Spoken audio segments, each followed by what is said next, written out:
These tearful girls represent the shattered dreams of not just women but also several Afghans who are seeing their basic rights being stripped away little by little. 7 months after the Taliban took control of Afghanistan, the group's promises of a changed regime slowly seem to be slipping away.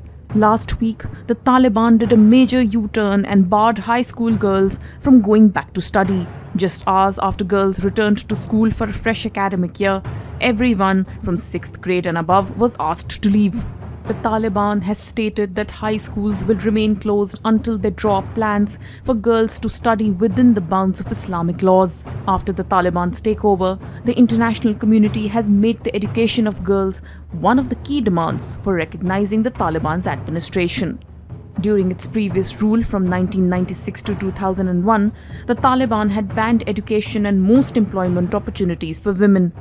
The Taliban's U-turn on educating girls has drawn condemnation from humanitarian agencies, rights groups, and diplomats across the world.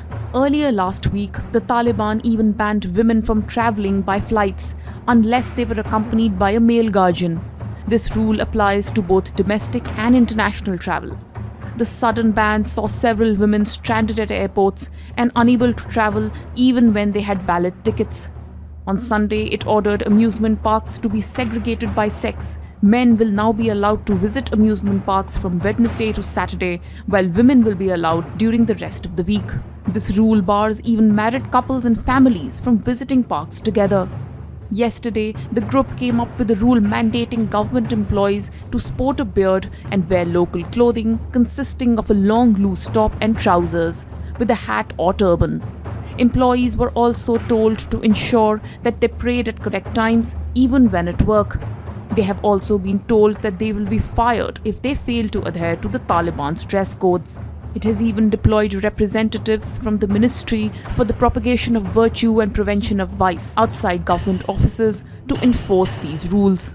Amidst all this, the Taliban administration has drawn criticism from Western governments and the United Nations for forcing its hardline interpretation of the Islamic law onto Afghans. On Friday, the United States cancelled its key meetings on economic issues with Taliban officials. The international community has so far not officially recognized the Taliban administration. Enforcement of sanctions has crippled the country's banking sector. Combined with slashed development funding, this has already plunged the country into a humanitarian crisis. The Taliban say they will respect everyone's rights in line with Islamic law and Afghan customs. A federal report.